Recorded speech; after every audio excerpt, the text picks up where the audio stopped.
बीड जिल्ह्याच्या आष्टी तालुक्यातील आरोग्य सेवेत मोठी भर पडली आहे। मुख्यमंत्री सहायता निधी आणि आरोग्य योजनांमध्ये आष्टी मतदारसंघ राज्यात अव्वल ठरला आहे।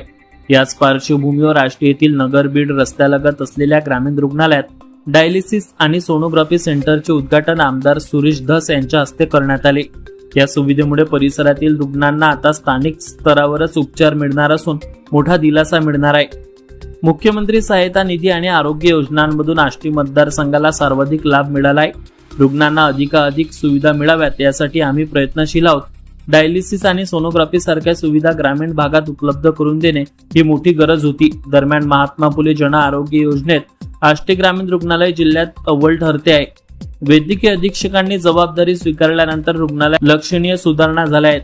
काही महिन्यांपूर्वी ओपीडी तल्प होती, मात्र आता ती वाढून 200 ते 250 पर्यंत पोहोचली आहे। आगामी काळात ती 500 पर्यंत नेण्याचा मानस प्रशासनाने व्यक्त केला आहे। तर वैद्यकीय अधिकारी डॉक्टर रामदास मोराडे म्हणाले, रुग्णालयातील सुविधा सुधारण्यासाठी सातत्याने प्रयत्न केले जात आहे। रुग्णांची संख्या वाढत असून त्यांना कोणतीही अडचण येऊ नये यासाठी सर्व सुविधा उपलब्ध करून देण्यावर भर दिला जात आहे। एकूणच आष्टी ग्रामीण रुग्णालयात नव्याने सुरू झालेल्या या सुविधा आणि सुधारलेली सेवा गुणवत्ता यामुळे रुग्णांना मोठा दिलासा मिळणार आहे। अविशान कुमकर, आज मराठी न्यूज, आष्टी बीड।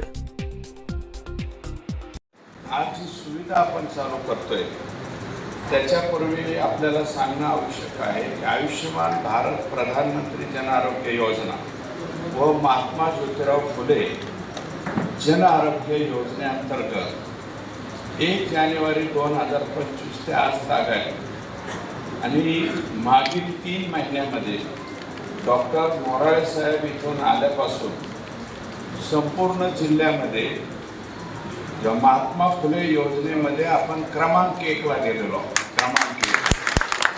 ग्रामीण रुग्णालय आष्टी येथे माननीय आमदार सुरेश धस यांच्या हस्ते आणि जिल्हा शल्यचिकित्सक सोळंके सर यांच्या उपस्थितीमध्ये डायलिसिस सेंटरचं उद्घाटन होतं। यामध्ये आपल्याकडे दिवसाला 15 पेशंटचं डायलिसिस होऊ शकेल एवढ्या क्षमतेचं युनिट उभारण्यात आलेलं आहे।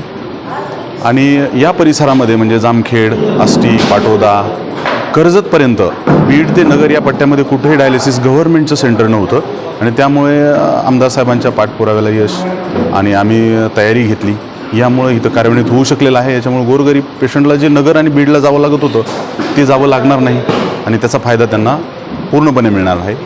याच सोबत आष्टी हा पाण्याच्या दृष्टीने टंचाईचा भाग असल्यामुळे प्रत्येकच वर्षी जानेवारी टू मेमध्ये पाण्याचं फार इथं दुर्भिक्ष जाणवत असतं आणि त्याचा परिणाम स्वच्छतेवर आणि रुग्णांच्या सेवेवर होत होता।